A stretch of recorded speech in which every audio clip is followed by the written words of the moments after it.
David Alfaro Siqueiros. José de Jesús Alfaro Siqueiros, Chihuahua, 1898, Cuernavaca, 1974, pintor mexicano, figura máxima, junto a Diego Rivera y José Clemente Orozco, del muralismo mexicano. Tributaria de la estética expresionista y la retórica declamatoria que le exigía su radicalismo político, su pintura aunó la tradición popular mexicana con las preocupaciones del surrealismo y el expresionismo europeos. David Alfaro Siqueiros.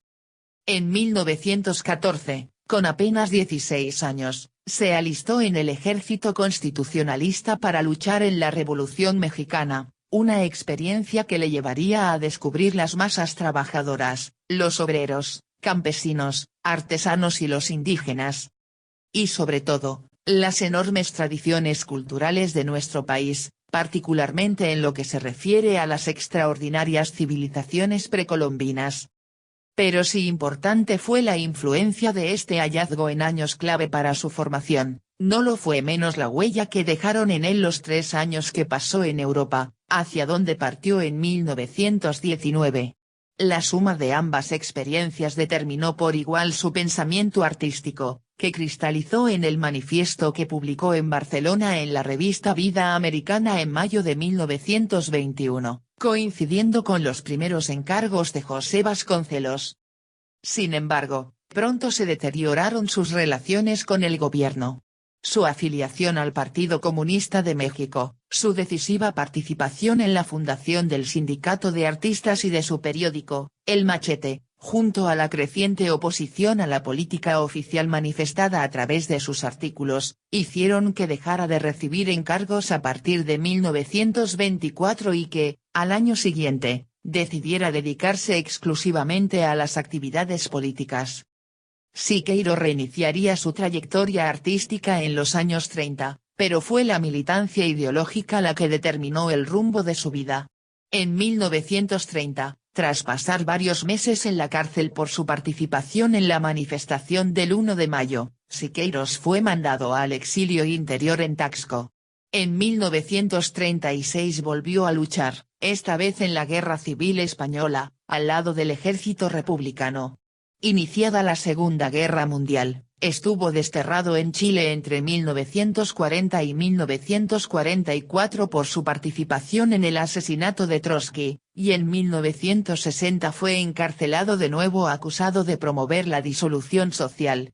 Cuando salió de la cárcel, 4 años después, llevaba consigo las ideas de la que sería su última obra, Marcha de la Humanidad en América Latina hacia el Cosmos. La obra de David Alfaro Siqueiros. Para Siqueiros socialismo revolucionario y modernidad tecnológica eran conceptos íntimamente relacionados. Estaba convencido de que la naturaleza revolucionaria del arte no dependía tan solo del contenido de sus imágenes, sino de la creación de un equivalente estético y tecnológico en consonancia con los contenidos. Toda su vida artística estuvo presidida por la voluntad de crear una pintura mural experimental e innovadora. Siqueiros adaptaba sus composiciones a lo que él llamó la arquitectura dinámica, basada en la construcción de composiciones en perspectiva poliangular. Para ello estudiaba cuidadosamente los posibles recorridos de los futuros espectadores en los lugares que albergarían sus murales y definía así los puntos focales de la composición. Siqueiros llegó a utilizar una cámara de cine para reproducir la visión de un espectador en movimiento y ajustar más eficazmente la composición a esa mirada dinámica. Retrato de la burguesía, 1939-1940, de David Alfaro Siqueiros. Su anhelo por lograr la adecuación entre las técnicas pictóricas y la contemporaneidad tecnológica le llevó a crear en 1936 un taller experimental en Nueva York. Las prácticas del taller buscaban integrar la arquitectura, la pintura y la escultura con los métodos y materiales ofrecidos por la industria. Allí se experimentaba a partir de lo que Siqueiros denominaba el accidente pictórico, esto es, la práctica de la improvisación mediante técnicas como el goteo de pintura y las texturas con arena. Los chorreones y salpicaduras dejadas caer sobre el lienzo, que luego pasarían a ser emblemáticas del expresionismo abstracto americano, fueron una práctica gestada en el taller de Siqueiros, al que asistieron Jackson Pollock y otros jóvenes que llegarían a formar la primera generación de artistas estadounidenses con un lenguaje propio.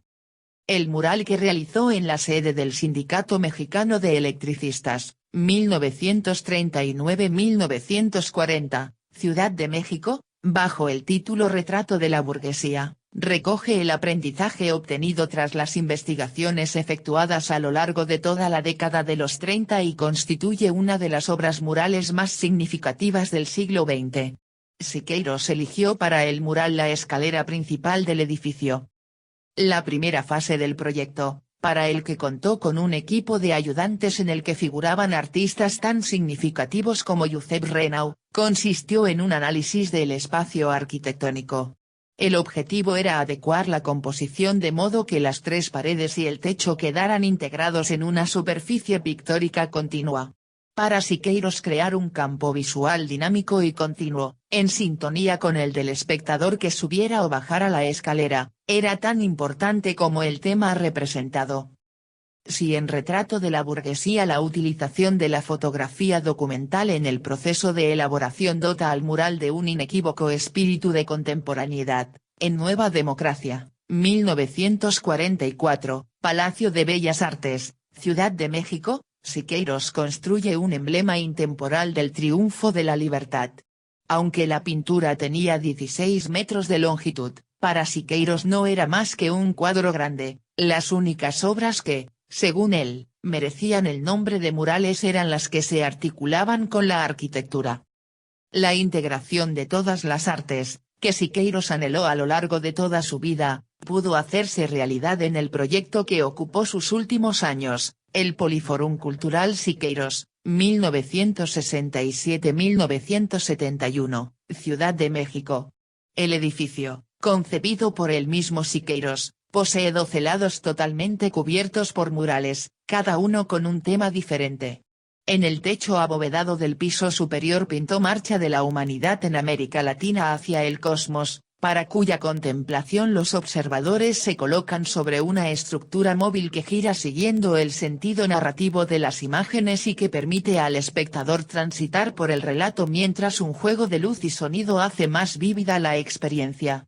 Si bien la grandilocuencia del proyecto no alcanzó altos niveles estéticos, supuso un gran logro como empresa colectiva que aglutinó a un equipo enorme de técnicos y artistas a los que Siqueiros supo infundir el gran ideal de un arte tecnológica y socialmente revolucionario.